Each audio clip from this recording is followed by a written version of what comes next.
Buenos días a todos. Vamos a presentar al profesor Carlos Arturo Guevara, profesor de la Universidad Distrital Francisco José de Caldas, magíster en literatura latinoamericana, con título de doctor en educación de la Universidad Pedagógica Nacional.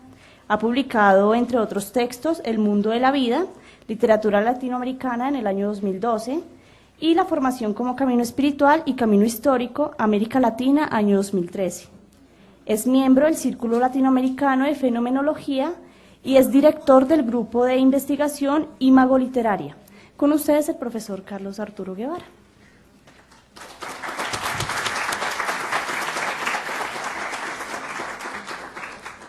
Bueno, un saludo a todos.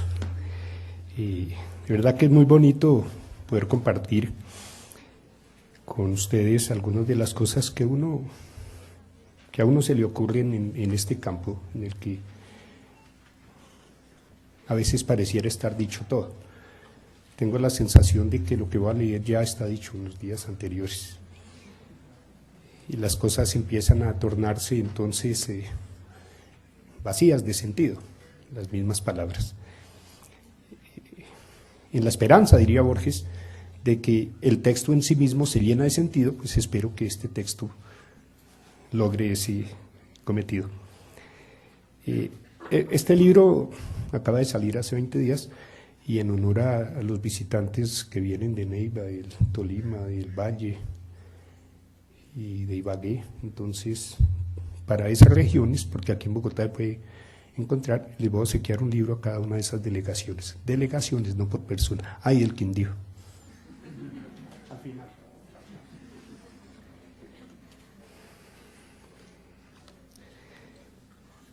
Titulo este ejercicio de la realidad a la fantasía o una poética de la enseñanza de la literatura. Pero es que estoy muy enfermo de la garganta.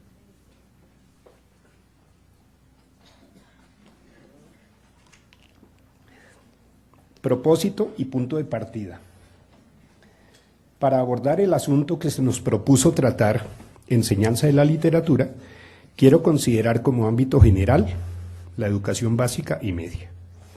Aunque es en efecto un universo muy amplio y complejo por sus diversos niveles y sus muchas diferencias estructurales, es posible, por mi experiencia pedagógica de años, encontrar razones que hacen evidente que en este ámbito complejo se comparten elementos sedimentados en afinidades culturales, sensibles, económicas y estéticas, que pueden orientar a la hora de proponer prácticas compartidas o propuestas de trabajo que respondan a las necesidades generales de dicho ámbito.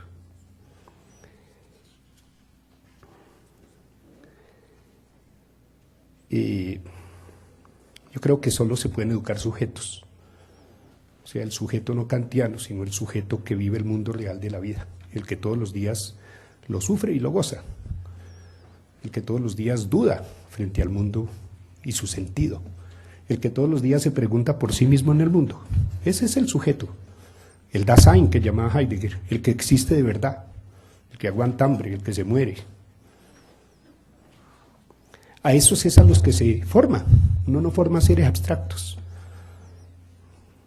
Ese es el error de los sistemas que proponen planes de educación para gente que no existe, ni existirá nunca. Nos olvidamos de eso. Queremos moldear personas, máscaras, persona en griego es máscara, moldear, que sean máscaras y no auténticos, seres del mundo de la existencia, sujetos en términos fenomenológicos. Yo creo que la fenomenología es de alguna manera una mirada fundamental de la existencia concreta de los seres humanos y no una disciplina aislada del mundo. Creo mucho en la fenomenología aplicada, en el sentido en que desde esa disciplina es posible comprender, en mi opinión, de una manera mucho más amplia que cualquier otra, lo que es el problema del sentido de la vida. Desde ahí es desde donde hablo en estos casos. Uno de los propósitos de este texto es compartir algunas consideraciones básicas que deben asumirse como meros elementos de discusión, o máximo como trazos generales, para que los profesores de los diferentes niveles del mentado universo escolar, básica y media, generen a su vez puntos de vista y estrategias que contribuyan igualmente un poco en las tareas pedagógicas y el campo de la literatura. fin y al cabo, eso que llamamos enseñanza de la literatura es una apuesta de todos, un decir de todos, y no la búsqueda de un discurso milagroso al que todos confluimos. Así pues, no es del interés de este escrito polemizar en torno a conceptos como enseñanza, aprendizaje, métodos, didácticas, contenidos, modelos, etc. En lugar de centrar en esos territorios ampliamente descritos y abordados en tantos documentos y encuentros académicos, lo que se busca es centrar el debate en lo que puede considerarse la cosa misma, la esencia del fenómeno, según el cual, aquí viene mi tesis de partida, por la tradición cultural y por la constitución misma del ser humano, todo hombre y toda mujer habitan, de hecho, en la dimensión estética, en la dimensión poética. No podemos vivir de otra manera. Vivimos siempre en el mundo de lo simbólico. Lo que pasa es que a veces nos hacemos la ilusión de ser racionales. Esa es una forma de ser poético, igualmente. Creernos racionales es la mayor de las metáforas. Yo digo habitan en el sentido no de vivir, sino en el sentido ontológico, es decir, como forma esencial y como experiencia necesaria de la constitución misma del sentido humano. Habitar. Es un concepto ontológico, no biológico. Bueno,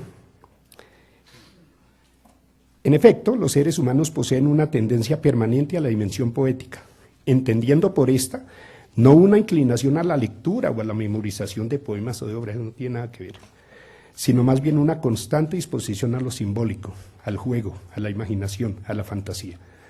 Cuando yo digo que solo se forman sujetos, los sujetos del mundo de la vida están siempre tendiendo a lo fantástico, al juego, a lo imaginativo, a la distorsión simbólica del mundo de la realidad. Esa es la condición, está comprobado, eso no necesita argumentar mucho para indicar que desde Freud el 99% de nuestras acciones son realmente simbólicas.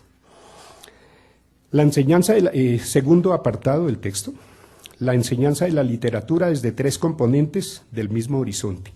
Digo tres componentes del mismo horizonte, ¿no? Para que no se piense que son componentes separados. Y después digamos que yo dije, sino que es por cuestiones meramente metodológicas. Por la metodología expositiva. Hablo de tres elementos por separado, sin que ellos estén separados, sino que forman un sistema unitario de funcionamiento, entre comillas.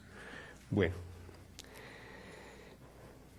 esta tendencia hacia la dimensión simbólica, esta necesidad existencial humana de lo poético, es la que permite a los individuos instaurar constantemente nuevos sentidos de las cosas, transformar infinitamente el mundo y siempre de manera significativa. Husserl nos dice, el mundo siempre es significativo, o Heidegger usa el término significancia. El mundo siempre tiene significancia para el sujeto. O sea, eso de que nadie sabe lo que hace, no, sí lo sabemos. Hay un sentido profundo de las cosas, aunque no se racionalice. Es que el problema de la racionalización del mundo es otro problema. Una cosa es el significado de las cosas y otra el sentido de las cosas. En fenomenología no se habla de significado, para eso están los diccionarios, que son los equivalentes sociales y convencionales de la palabra. El sentido es resultado de la vivencia del sujeto que da sentido a las cosas, que da sentido a sus experiencias. El sentido surge de la vivencia. El significado está predeterminado por la convención académica, por la convención social.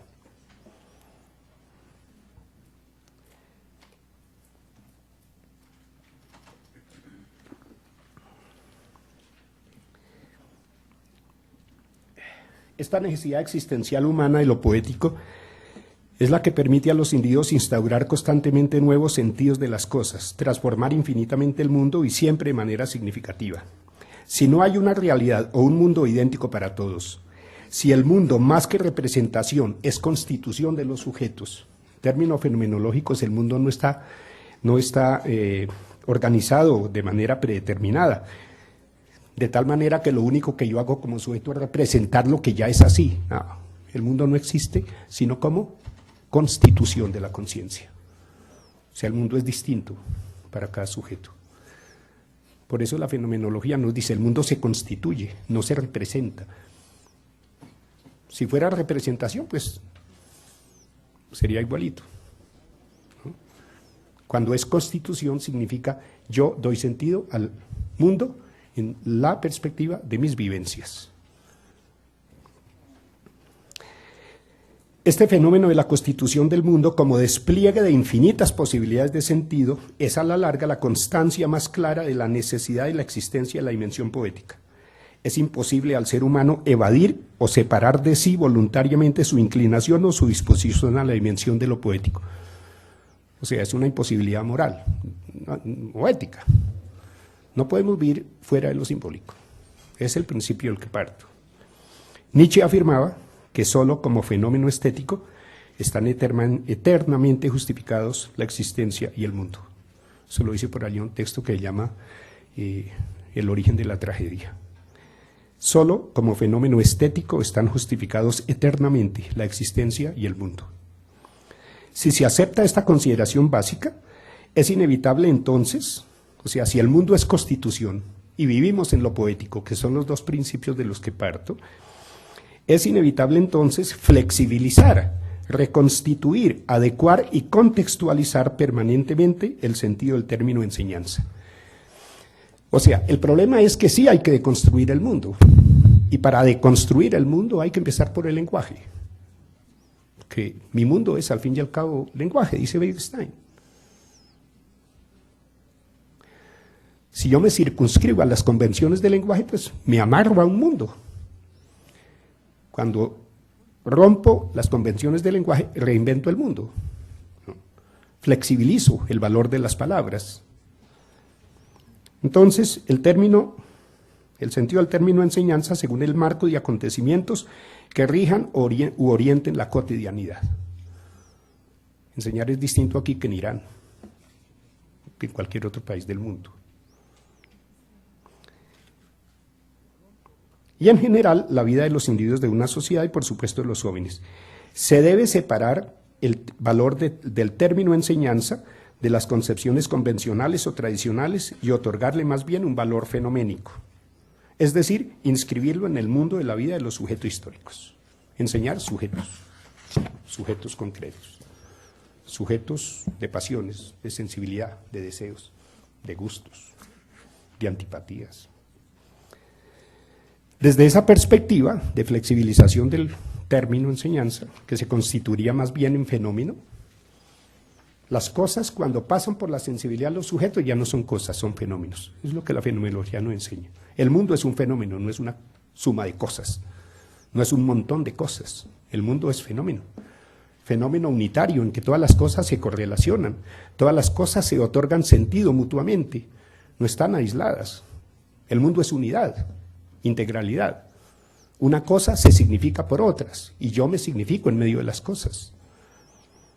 Desde esa perspectiva, enseñar puede verse como deleitar, provocar, jugar, engañar, desengañar, no como sinónimos, sino como actividades fenoménicas.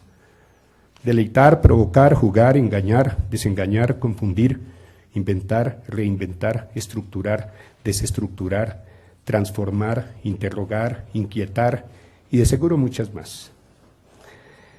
Para que sea posible, a mi parecer, poner en operación todas estas actividades fenoménicas, es decir, desplegar las afinidades posibles del término enseñanza y deshojar sus componentes ontológicos. Cuando hablamos de enseñanza, nos paramos es en el campo de la ontología, no en el campo de la pedagogía, es carreta. El campo de la ontología es el campo de los seres humanos de verdad. Por eso la pedagogía no es una ciencia, porque se educan sujetos de verdad, para el que no hay patrones, para el que no hay esquemas, para el que no hay formatos, es un adivinar permanente. Por eso prefiero hablar de formar y no de educar. Formar es adivinar el sujeto que tengo al frente, no para hacer lo que yo quiero de él, sino para ayudarlo a que encuentre sus propios caminos, que es una apuesta siempre aventurada, y eso es lo que hace hermosa la educación, no repetir lecciones, pues es lo más fácil que hay. Tanto que la hace cualquiera que no haya estudiado educación. Pone un ingeniero a que dicte sociales y coge el libro, aprende la lección y la da. Todo lo operativizan. Bueno, entonces, para poder deshojar esos componentes ontológicos, yo propongo mirar el fenómeno de la enseñanza de la literatura desde los tres componentes que voy a describir brevemente en sus líneas. Lo llamo tres horizontes. Imagínense, no lo quise hacer en diapositiva para que lo imaginen. Imagínense un ángulo de 45 grados, digamos, 45 grados, cuyos segmentos se proyectan hasta el infinito, conformando un área cada vez mayor y difusa, un área cada vez mayor y difusa. Esta imagen del área constituye el horizonte imaginario de la conciencia, o sea, la totalidad del mundo. En un ángulo de 45 grados está nuestra conciencia. Conciencia, en términos fenomenológicos, es conciencia de algo, o sea, no puede haber una conciencia sin objetos. Solo hay conciencia de mundo. Yo no tengo la conciencia como una pantalla en blanco donde pongo cosas. No. Eso no existe. La conciencia existe como conciencia de algo, de cosas. En este momento ustedes tienen conciencia de mi palabra, conciencia de mi imagen, conciencia de esto, que aunque esté escasamente presente en su espacio visual, lo está aunque se estén fijando en mí, porque el mundo se nos da integralmente.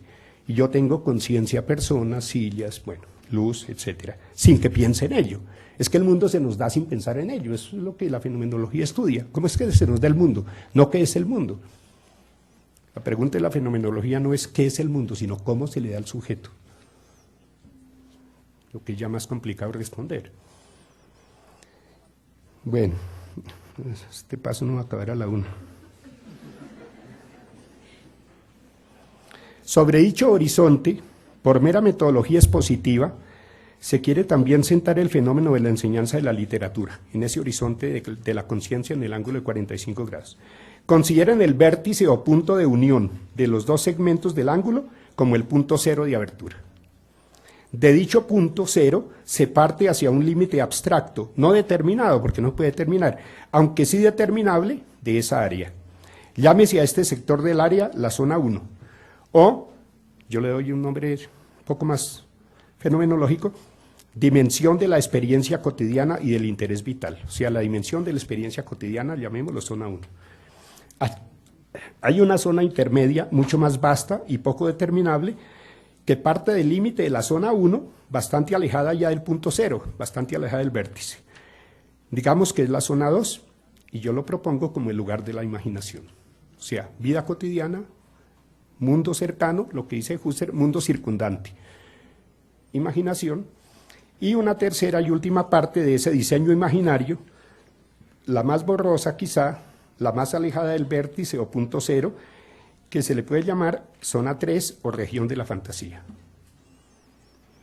Es pertinente aclarar desde ya que esta división es meramente formal y por asuntos de metodología expositiva. Que quede claro eso.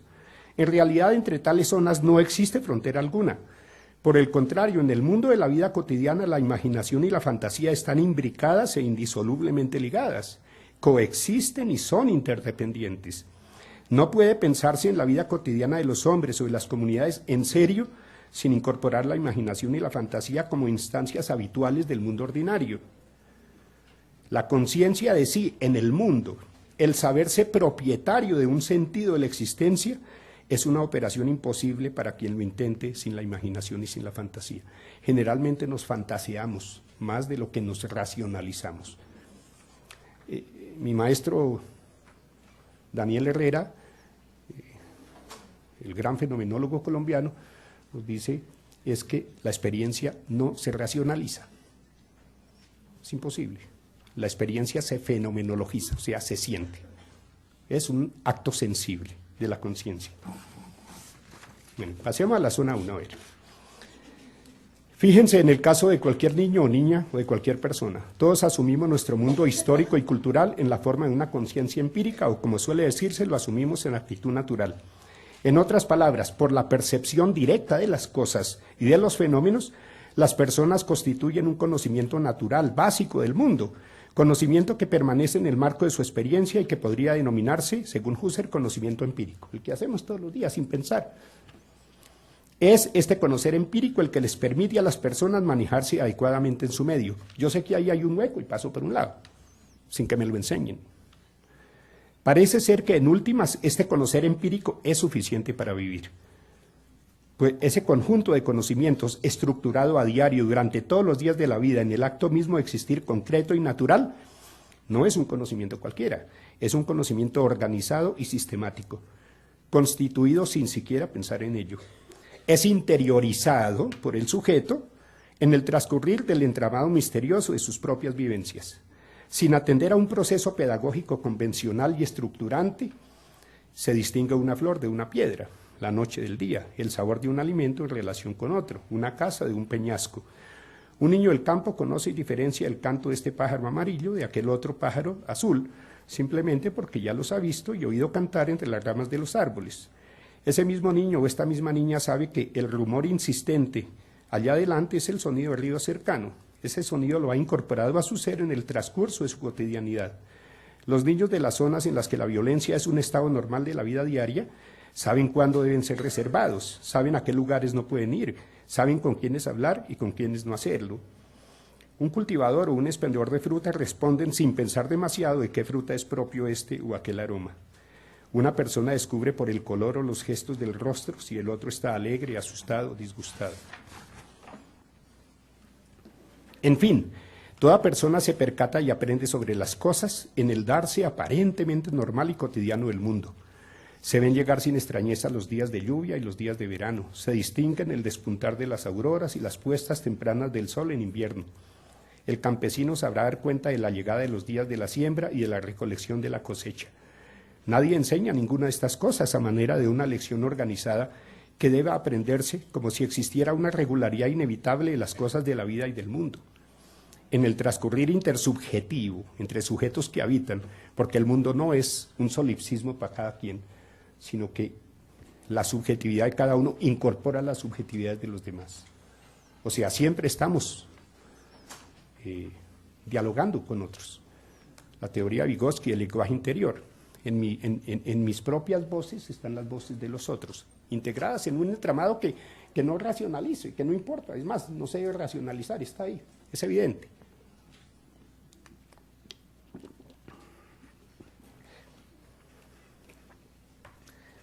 Las herencias de la cultura se apropian así, en las vivencias inmediatas y sencillas de la vida diaria. En esta zona 1, o mundo de la experiencia cotidiana y del interés vital, decimos que es el primer horizonte de la existencia, es el mundo inmediato de las urgencias diarias, es el mundo empírico, el que más nos interesa. Es un mundo fundamental, lleno de significado existencial, un mundo organizado en torno a unos valores, a unas expectativas, a unos intereses, a unas inquietudes. Y es una elaboración intersubjetiva, que se constituye en fundamento no solo del devenir individual, sino del devenir colectivo.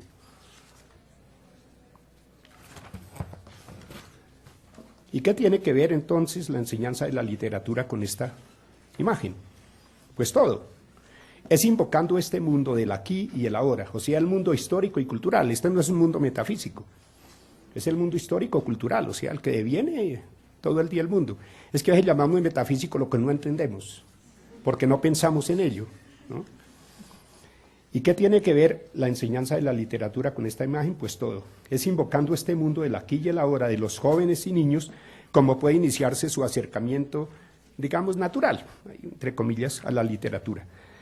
Si enseñar, decíamos arriba, debe flexibilizarse, o sea, el término enseñar debe flexibilizarse, fenomenologizarse, si ustedes quieren, y deconstruirse en una constelación de afinidades semánticas como deleitar, provocar, jugar, transformar, inquietar, engañar, etcétera, nada tan poderoso como las experiencias del mundo propio, individual y colectivo, para lograr poner en operación tales actividades. La experiencia individual es quizá la esfera de propiedad más inmediata y crucial de la existencia humana. Como se podrá entender desde ya, la enseñanza de la literatura no es en este texto un ejercicio de traslado de información, un ejercicio de orden convencional y técnico. Implica de hecho una acción sensible, una vivencia, una evocación del mundo del aquí y del ahora. Enseñar la literatura tiene que ver en esta parte con traer a los ojos, a través de la lectura y la escritura, el mundo que está ahí, a la mano. Porque en los términos de estos trazos, enseñar literatura no es ni será nunca memorizar la relación imposible de autores, escuelas, títulos, premios, mil cosas más. Enseñar literatura equivale fenoménicamente a recrear los acontecimientos cotidianos con la pluma del maestro que escribe. O sea, si el profesor no escribe, no funciona, no funciona. Si no embeleza, si no encanta, no funciona. Y no necesita ser escritor y escribir como tal, como aquel, no escriba como él. Bueno, aquí digo mejor lo que puedo explicar. Recrear los acontecimientos cotidianos con la pluma del maestro que escribe sobre sus experiencias más simples y coloquiales. Contar un paseo, eso.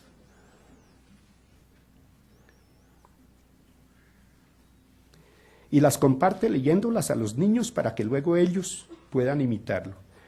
Porque todo aprendizaje sustancial es por imitación en la niñez. La adquisición de la lengua, ya lo sabemos desde hace mucho. Igual el arte, la ciencia. Los casos están infinitamente registrados, ¿no? Siempre es por imitación. Si al niño le metemos autores ya muertos, lejanos, distantes, los considera una especie de divinidad y empezamos la idolización. ¿Recuerda usted de lo que Bacon decía de los ídolos del foro y todo ese cuento? Porque es que nuestra sociedad nos enseña a formar ídolos, en todos los órdenes, en el deporte y en el fútbol. Y les meten a la pobre gente en la cabeza un montón de cucarachas para hacerlos olvidar de sí y de sus propios problemas. Nos convierten en fanáticos. O sea, fanático, el que concurre al templo donde se supone que está la luz. La luz siempre es engañosa. Eso viene de Fanus, templo por allá en Grecia. Fanático. Pues, para que luego ellos puedan imitarlo. Se inicia imitando, por ejemplo, la lengua, escribiendo sus pequeños recuerdos, sus anécdotas. Recuerdo que lo llevaban a un paseo en el campo donde yo me crié, el paseo era ir a la otra vereda. Sí. Y al otro día contar. Salimos a tal hora, llegamos, lo que más me gustó.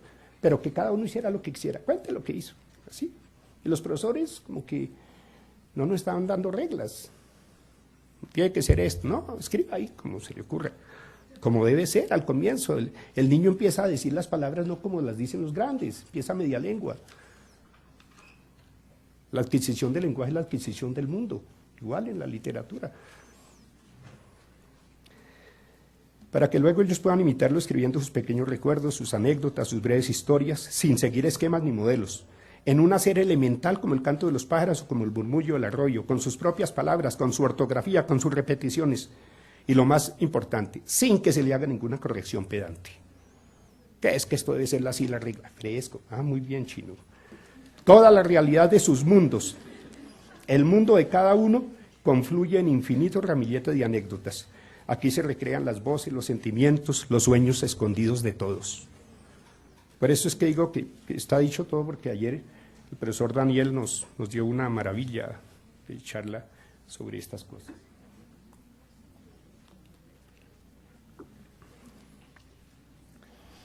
En esta imaginaria zona 1, todos escriben y todos leen, incluido el maestro, sus pequeños recuerdos, sus leves anécdotas.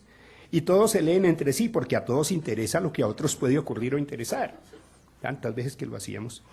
En este punto es un gusto escuchar el estilo del lenguaje del otro, contrastarlo con el propio, oler y sentir las palabras puestas en el armazón de significatividad simple y sencilla de cada uno. Al final de todo, se pueden pegar en una pared, una cartelera a la vista de todos, incluidos los escritos del profesor, para que cada uno vea el suyo y lo lea varias veces. ¿Ustedes no han hecho experiencia? Los chinos se pegan ahí.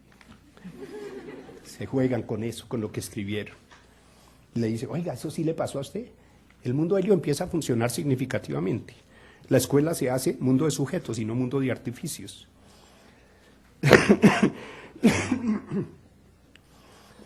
Pero el asunto no termina aquí. En el mundo circundante del universo escolar, que de por sí ya es amplio, todas estas actividades de lectura y escritura propias pueden ir acompañadas de la lectura de historias de diversos autores, antiguos o contemporáneos, no importa la época.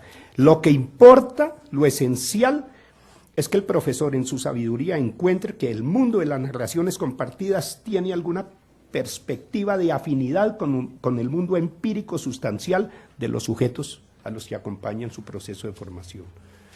Esto tiene que ver con lo que nos pasa. Desde un relato griego hasta contemporáneo, puede encontrar afinidades espirituales porque lo que busca es eso. Yo sí, pa'l carajo el intelectualismo en literatura, es carreta. Dejemos a los técnicos y a los críticos, no a los profesores de literatura, ¿no? La escritura, la literatura no es intelectualismo barato, no es erudición, es espiritualidad, es sensibilidad. Entonces, un breve relato de Hermann Hesse, un cuento pintado de Pombo, un mito egipcio, griego, romano, latinoamericano, una leyenda ciudadana o campesina, un poema de Epifanio Mejía o de Jorge Robledo Ortiz, poetas olvidados de nuestro país, que han llenado de maravilla y de música nuestra historia. Una narración de Oscar Wilde, una historia de la Edad de Oro de José Martí, un cuento infantil de Graciela Montes, de Ana María Matute o de cualquier autor del barrio o del pueblo. Aquí hay unos chinos de la universidad que están haciendo una tesis sobre poetas de Ciudad Bolívar. Si ustedes vieran los poemas que hacen. Maravilloso, y son muchachitos de 20 años, que son desconocidos. ¿Y qué? Es que hay que desidolizar el mundo, ¿no? Hicimos una investigación con 2 profesores sobre novela colombiana de lo que va del siglo XXI, pero no de autores conocidos. El principio fue, todas las novelas que vayamos a estudiar tienen que ser de autores desconocidos por la prensa y por la academia, por todo el aparataje mediático. Y ahí ya la acaban de aprobar para la publicación la universidad. Desidolizar, desencarrilarnos. Bueno, todas estas otros autores puede facilitar que la literatura sea el instrumento vital que logre ese traslado existencial necesario de nuestro mundo coloquial y cercano al mundo de los fenómenos o de los acontecimientos de otros tiempos y de otros seres que, no obstante su distancia temporal o espacial, entran en paralela relación con nuestro mundo. Husserl decía que siempre hablamos es con el pasado. Pero también, en esta era de las nuevas tecnologías, el maestro puede cargar a sus clases con muchos recursos en audio, en videos, en forma de película, de cómic, de historieta animada.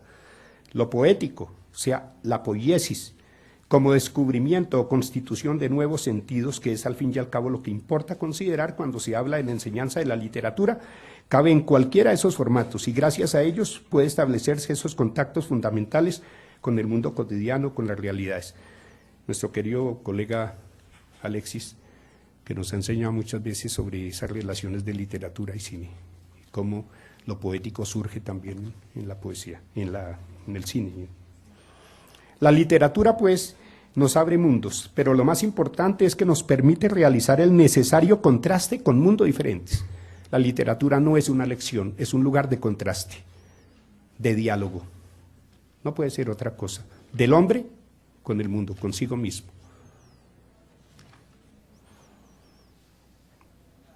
Nos facilita la comprensión de lo distinto y nos propone la aceptación de la diversidad. La literatura nos libra de ser fanáticos.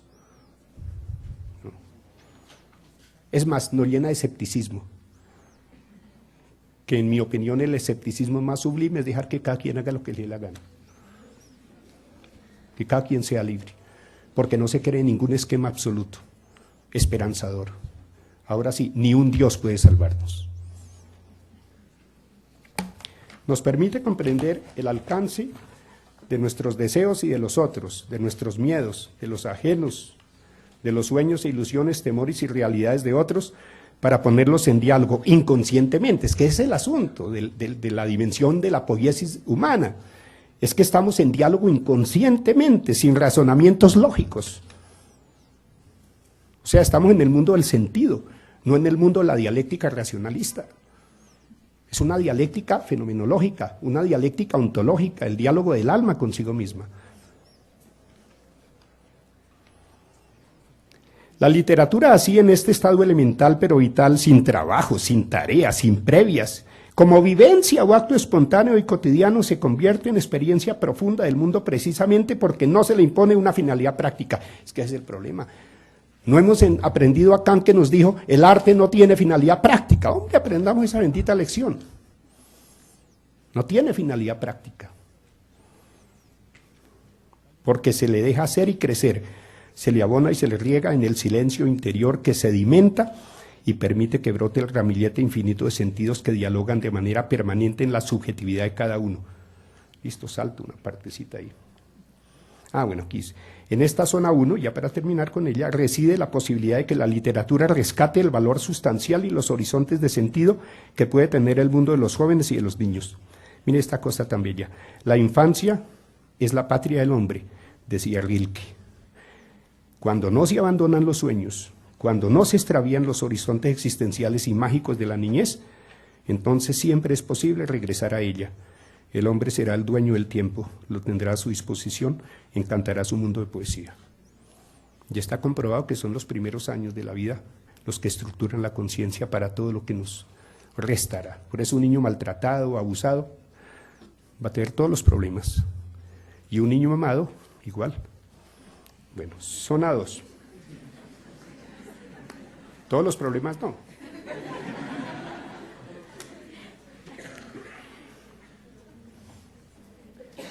Alcanzará la conciencia de que el mundo siempre es diversidad y libertad. Zona 2 o lugar propicio de la imaginación. Zona 2, pero no separa de la otra. Los niños de nuestra historia, os estaba diciendo, pueden imaginar los rostros de sus padres ausentes. Pueden percibir el nadar de los peces en el lago o en el mar sin verlos. Pueden recordar las figuras de los personajes de los programas televisivos que prefieren. Las figuras de su balón, la figura de un árbol, de una montaña, la imagen de su habitación o de su casa, sin que ninguno de tales elementos u objetos esté frente a sus ojos. Es más, pueden haber quitado el programa de la televisión. Puede haberse caído el árbol del parque o del potrero de su colegio. Pueden haberse trasladado de apartamento o cambiado de casa. Pueden haberse extinguido todos los peces como consecuencia de la contaminación o de la pesca desmedida. Puede perdérsele su balón de fútbol o morirse su pequeña mascota. Sin que sea intención consciente de ellos, sin proponérselo como acción volitiva, como acción de la voluntad, la imaginación recrea todos esos seres y los pondrá de nuevo ahí delante, frente a los ojos, aunque no a la mano, pero sí reales en la imaginación. Toda la lectura de Miguel, con todos los personajes que nos trajo, de los Simpson, del Fantasma, de Mandrake, de Tarzán, aquí llegaron estaban allá metidos. Si en la zona 1 las cosas estaban ahí a la mano, o bien cerca imaginativamente, en esta zona 2, sin perderse la importancia que las cosas tienen como cosas, lo que importa de ellos es su eidos, su esencia. Bueno, aquí hay algo importante. En otros términos, lo que se tiene en cuenta en este segundo horizonte es principalmente la vivencia de las cosas. Lo que queda como huella es esencial en la imaginación y no la presencia cósica de los objetos. Los objetos en esta zona 2 o espacio propicio de la imaginación adquieren otro valor, se proyectan como recuerdo, como imagen interior, mejor dicho, como intuición. Una intuición a su vez acompañada de sentimientos diversos como afecto, desafecto, nostalgia, alegría. O sea, según Husserl, uno siempre que piensa en algo, lo valora también, lo piensa de determinada manera, lo siente. Imaginación no es traer a mi mente la imagen de las cosas, el mero remedio. No. La imaginación no es trastear otra vez el mundo para acá como supuestamente fue. Imaginar algo es recrearlo, reinventarlo, revalorarlo. Por eso hoy podemos odiar lo que ayer amamos o amar lo que ayer odiamos, etc.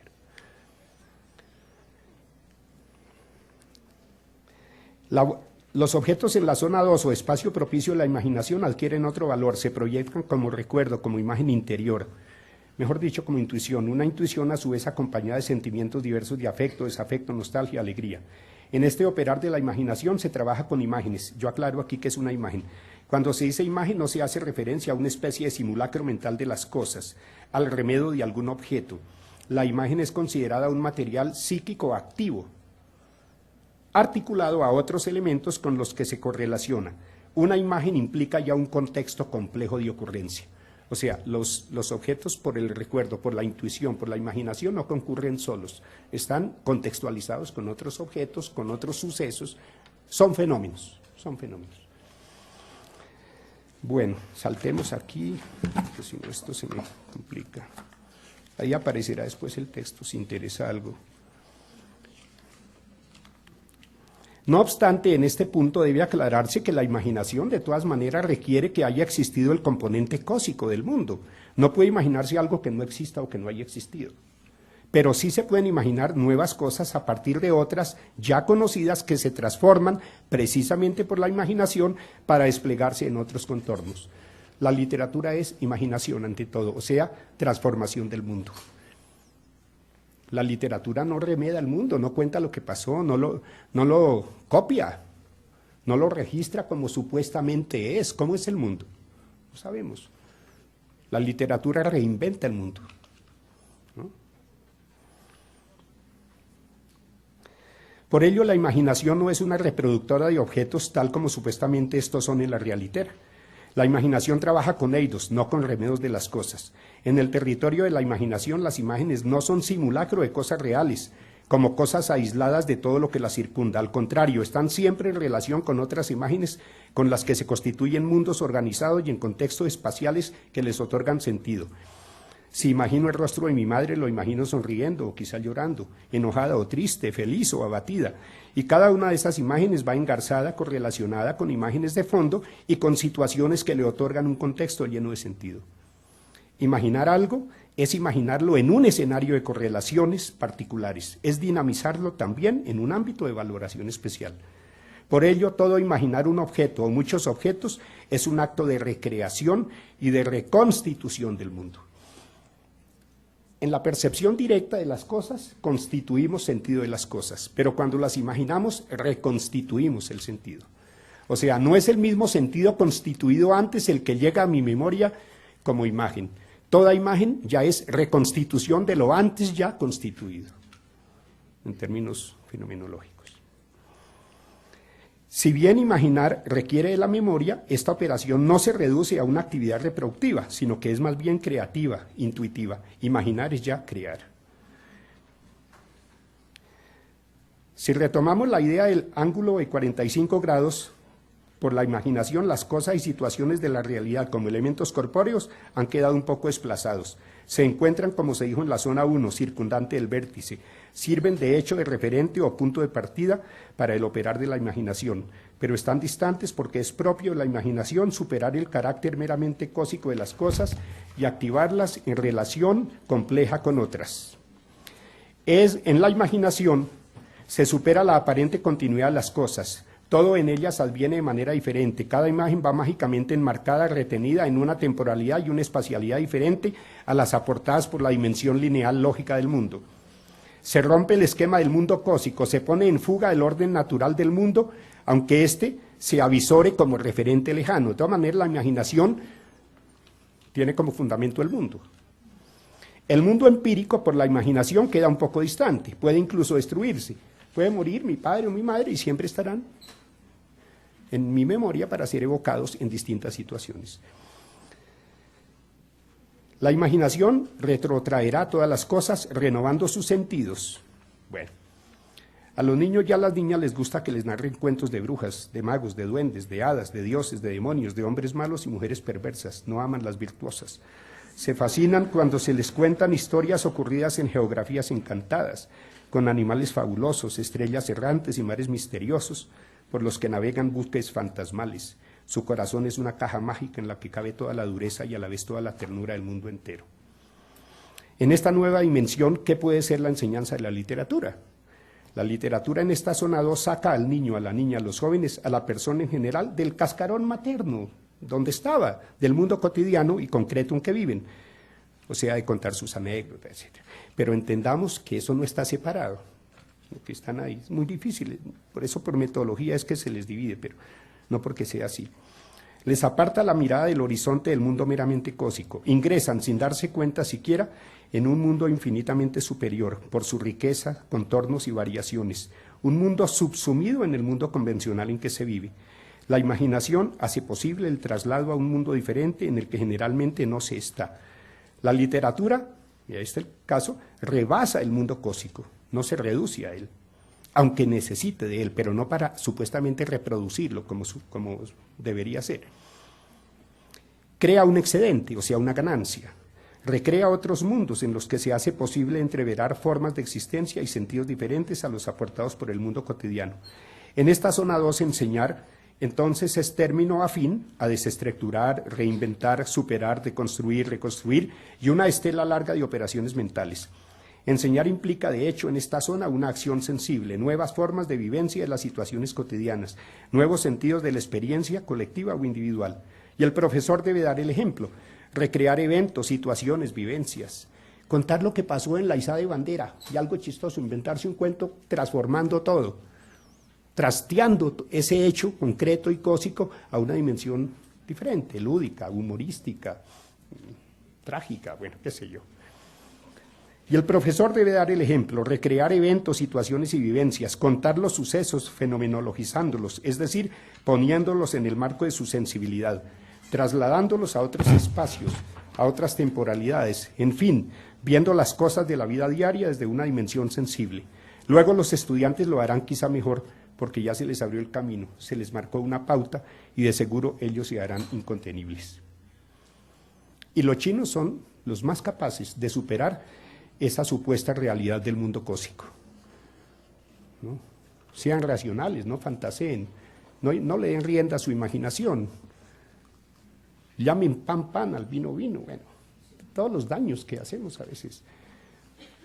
Igual que antes, los niños y niñas, los jóvenes de cada clase, todos leen, escriben y comparten sus escritos, que son variaciones de sus vivencias. El chino reinventa, pues es que desde niños, sin que nos enseñen a mentir, estamos dados a la mentira, no porque seamos propiamente perversos, sino por la necesidad de fabular el mundo. Es la necesidad de fabular el mundo, no es un acto de mala fe. Tampoco vamos a convertirlos en terroristas de la niñez, al suponerles malas intenciones. Fabular, de fabla, fabla. El mundo se fabla, fablar, fábula, ¿no? Fabular, reinventar.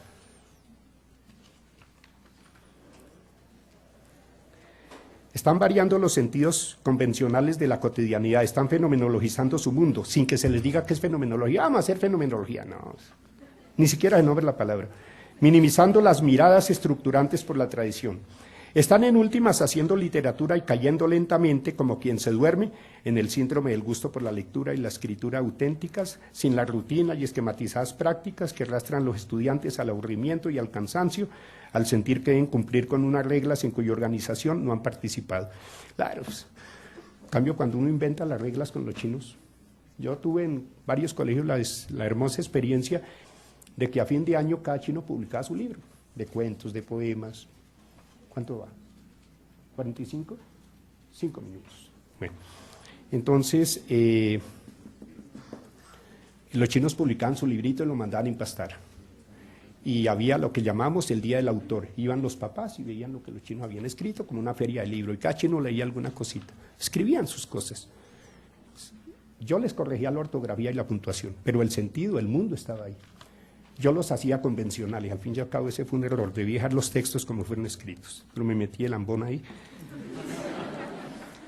por ponerme en el marco de las convenciones. Y aquí, por supuesto, también tienen voz los escritores de cualquier época o lugar, con tal que el proceso adelantado por el maestro sepa sintonizar las vibraciones del alma juvenil con los universos estéticos de la literatura. Yo pienso que uno puede trabajar la literatura con los niños si no está en relación directa con su mundo de existencia como sujetos históricos y culturales. Y para eso puede servir cualquier momento. Nunca se debería leer para dar cuenta, para responder cuestionarios o controles de lectura utilizando proposiciones ajustadas al mundo lógico de las obras poéticas o literarias. El mismo texto de Hesse, un cuento de García Márquez, un relatico de Eduardo Galeano de su bellísimo libro de los abrazos, una maravilla que recomiendo, un poema de Rilke, de Pierre de Ronsard, un gran poeta francés, de Porfirio Arbajacob, de César Vallejo, de Borges, un cuento de Mejía Vallejo o su novela maravillosa, La tierra éramos nosotros, un cuento de Gogol, de Chejov, de Afanasiev, de Borges, de Cortázar, una de esas maravillosas composiciones de María Elena Walsh, una mujer extraordinaria, argentina, escribió para niños, encantó América. Hoy nos tiene unos bobos ahí que escriben fantasías de niños que no tienes fantaseo enfermizo, lo quieren hacer pasar por literatura infantil. La maravillosa trovadora y poetisa cubana Teresita Fernández, cuyas canciones y poemas han servido para hacer soñar a miles y miles de niños en toda América. Estas y mil posibilidades más, bien calibradas al mundo afectivo y ya en marcha a los estudiantes, abren los horizontes insospechados de la imaginación y nos entreabren los portales de otras temporalidades, de otras especialidades, en fin, de otras subjetividades quizá distantes de la realidad, pero posibles totalmente por gracia de la imaginación, bien estimulada por la magia del maestro. Y también aquí tendrán lugar los productos de las nuevas tecnologías, cuyos lenguajes hoy en boga tanto estiman los niños y los jóvenes. Películas, videos breves, historietas, relatos visuales pueden ayudar en mucho al aumento del afecto por las posibilidades de la imaginación, por recrear y reconstruir el mundo. La literatura en sus diversos géneros y formatos permite reconstruir permanentemente el mundo, dudar de lo existente como mero evento cósmico, transformar las maneras de pensar y dar sentido a las experiencias propias, escapar a los totalitarismos políticos, religiosos, estéticos, comprender la capacidad de sacrificio y los ejemplos de vida de personajes que son potenciales posibilidades históricas, reconstruir los sueños despedazados y relanzar los proyectos antiguos. ¿Acaso se puede pensar que la literatura es una simple desocupación, un escenario para perder el tiempo o para no aburrirse? La literatura en esta perspectiva de la imaginación es de hecho una reestructuradora de la conciencia y de la conciencia histórica del hombre. Para eso es que uno lee, para ampliar su mundo. En ese sentido reconstituye su conciencia, la reestructura, la reconstruye permanentemente. Igual con el cine, con lo que uno quiera, con el deporte. La literatura no es el fin de la existencia tampoco, pero es una bella dimensión para entender el mundo. No es un telos, al fin y al cabo, no es un telos infinito al que debe apuntar la existencia, es una posibilidad, simplemente. Nos saltemos aquí a la zona 3 y no me... La zona 3 o lugar de la fantasía, para terminar. Entendemos por fantasía el nivel superior de la conciencia subjetiva. Eso es, fantasía es el nivel superior de la conciencia subjetiva. O sea, el último lugar de la conciencia es donde nos ubicamos en la fantasía. La superación misma, y este no es un invento mío, no, yo no estoy haciendo aquí ninguna tesis psicológica de explicación de la conciencia, esa es de Husserl. Yo sería un genio, sí. La superación misma de las fronteras de la imaginación de la que se hablaba en el apartado anterior. Si la imaginación, según se afirmaba, tenía necesariamente referentes en el mundo empírico, aunque trabajaba con ellos, la imaginación, con los constructos imaginativos de las cosas, si la imaginación está estructurada sobre perceptos, a manera de realidades de la conciencia intuitiva, la fantasía implica la superación casi total de los referentes cotidianos. En otras palabras, al hablar de la región última de las posibilidades de la imaginación, se prefiere aquí el término fantasía para indicar exactamente la superación de los umbrales del mundo empírico. En la fantasía no hay mundo empírico. La fantasía crea y da forma a nuevas maneras de aparecer el sentido. Por la fantasía el sentido es acontecer mismo de lo esencial. Es creación originaria de un algo, o mejor, de un mundo no existente hasta ahora y sin conexión aparente con el mundo de la experiencia cotidiana. En esta dimensión lo que aparece es una creación del espíritu, un detenerse en la contracara de lo real, un acto de invención fabulosa de asuntos o fenómenos que no están en la realidad. Sin embargo, lo fantástico no equivale a lo no existente, no. Es más bien la posibilidad de que surja como existente lo impensado hasta ahora. Fantástico no es lo que no existe, es la posibilidad de que surja lo no pensado hasta ahora, pero que puede ser pensado, creado. Pero que es posible el transcurrir de la cultura y de la historia de los individuos. De hecho, que muchos de los productos más exacerbados de la fantasía, pasados apenas un tiempo, se han asentado con propiedad en el mundo de las cosas cotidianas. La fantasía es un juego de elevación total sobre todos los mundos, el personal y el colectivo. Es un desplazamiento hacia donde ya no se aprecian ni se puede detener el espíritu en los referentes cósmicos del mundo. Es la dimensión de la invención absoluta, la alternancia del mundo, la clausura definitiva de lo lógico. Es el reino de lo hipersurrealista, la inauguración de mundos sobrecogedores sin referencia alguna con esta realidad convencional. Tomemos un ejemplo, el centauro. Aludo aquí al ejemplo traído por Husserl en Ideas 1. El centauro es en efecto el resultado de la fantasía. En realidad centauro no existen en ninguna parte. No son representaciones de una vivencia psíquica, dice el filósofo alemán.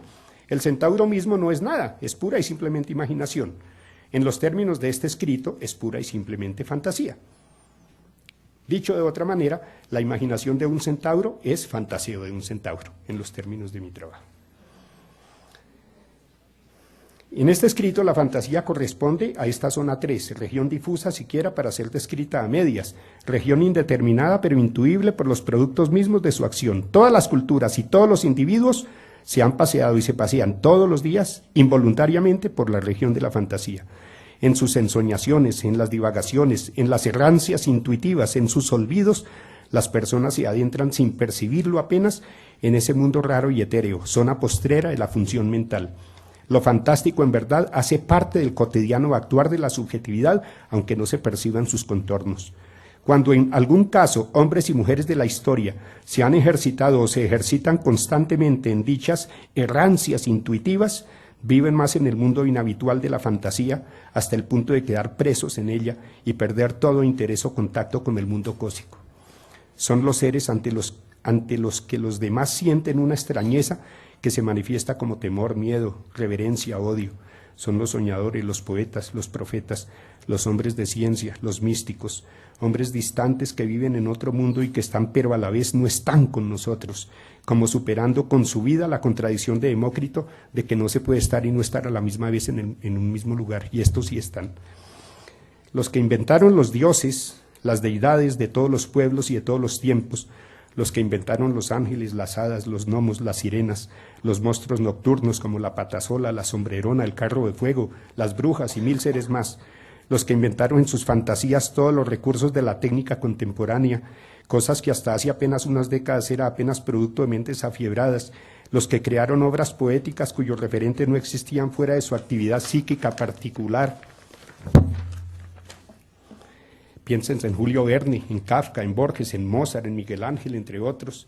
Todos los que han traído o representado al mundo los resultados de sus viajes por el territorio de la fantasía han alimentado la vida y han contribuido a la dignificación de la condición humana y a la exaltación de sus posibilidades, aunque en ciertos momentos se les haya descalificado o inclusive perseguido de 1000 formas. Piénsese nomás en Dante, en Giordano Bruno, en Galileo, en Servet, en Van Gogh, en el mismo Tesla, por nombrar apenas 3 o 4 entre cientos. Sin fantasía no se puede transformar el mundo. Salirse de los convencionalismos pedestres en que se resuelve la realidad empírica es en efecto un fenómeno que trae sus riesgos. Las relaciones de estos actos de la fantasía con el sueño son profundamente notables en Nietzsche. Dice: en el sueño fue donde, según Lucrecio, por primera vez se presentaron ante las almas de los hombres las espléndidas figuras de los dioses. En el sueño era el lugar donde el gran escultor veía la fascinante estructura corporal de los seres sobrehumanos. Amigo mío, esa es precisamente la obra del poeta, el interpretar y observar sus sueños. Creedme, la ilusión más verdadera del hombre se le manifiesta en el sueño. Todo arte poético y toda poesía no es más que la interpretación de sueños que dicen la verdad. Eso está en Nietzsche, por allí en una obra, en esa obra misma de El origen de la tragedia. La fantasía es quizá la actividad propiamente trascendental de ser. La fantasía puede ser un mirar profético, de hecho. Ya termino. Como lo que nos interesa es la enseñanza de la literatura, lo que se puede hacer en esta apartada región de la subjetividad depende de la inclinación misma del docente hacia lo fantástico. Si el docente no se aparta de la inmediatez sensible, o si se instala en la norma ya naturalizada por la tradición pedagógica o didáctica, y fuerza además a los niños y jóvenes a permanecer en el mundo cerrado práctico, poco puede resultar en beneficio de cada uno. Pero si es capaz de evadir el cerco de lo meramente procedimental, atreverse a entrar en esa dimensión de la embriaguez bodeleriana que decía embriagados de todo, de poesía, de vino, de lo que quiera, pero estar siempre embriagados. Si el profesor fantasea hasta el límite e incita al arrebato de lo impredecible, de lo indeterminable, su acción posibilitará la generación de maravillosos productos poéticos. Maravillosos no porque sean supuestamente perfectos en el marco de los cánones establecidos. ¿No? Es que nos han enseñado que es que la literatura buena es esta. ¿Quién lo dijo? Un crítico. Ahora, que no la confundamos con la de superación, porque eso que llaman literatura de superación, ¿qué es lo que hace? Decirnos cómo supuestamente debemos vivir, y ese no es el papel de la literatura, esa es la gran diferencia. La literatura lo que nos pone es frente al sentido posible de la existencia, no más. pero no nos da normas de vida. Esa es la diferencia entre la buena y la mala literatura. Maravillosos no porque sean supuestamente perfectos en el marco de los cánones establecidos, maravillosos por el hecho de que a través de ellos los niños y los jóvenes abandonan la esfera que los mantiene en lo prosaico y se despliegan las posibilidades de que propongan visiones nuevas de las cosas y hagan ver como posibles asuntos u objetos que parecieran provenir de una región lejana y que nutrirán sin duda su capacidad creadora, a la vez que motivarán su interés por convertirse en generadores de nuevas ideas en todos los campos. Termino con este párrafo. Fantasear por mundos imposibles o francamente irresistibles por su desmesurada fantasía, por ejemplo, ensoñarse por círculos cuadrados, por rectas que se curvan, como ocurre con el espacio-tiempo en la teoría de la relatividad, ustedes lo saben, por el país mágico de Alicia, por el espejo de los herreros de Manuel Mejía Vallejo, por los siniestros universos de Poe, inventar la figura de un hombre a cuyo alrededor revolotean mariposas amarillas, o crear un personaje mujer que es arrebatada virginal al cielo pudorosamente cubierta por nubes de vértigo, fundar en los desiertos esas ciudades invisibles que pueblan nuestros sueños, inventarse un caballo de madera que vuela sobre los cielos anchos de la Mancha, recuerda el caballo clavileño en que montó Cervantes, o una alfombra que se desplaza rauda sobre los arenales de la Arabia feliz, una manzana que al olerla cura todos los males, o una lámpara que satisface todos los deseos, inventarse el cuento de un pintor que creó una pintura cuyo modelo solo nacería 100 años después de hecho el cuadro, porque este hecho de pintar primero el cuadro era condición de posibilidad para que pudieran hacer el modelo. En fin, toda la constelación de fantasías de Borges, recuerden. En fin, toda la constelación de fantasías de todas las épocas humanas han ayudado a soportar la angustia que causa la realidad entre los hombres. El mundo de la fantasía es necesario para intentar mantener el equilibrio existencial y la literatura puede servir como pretexto para alcanzar dicha dimensión u horizonte.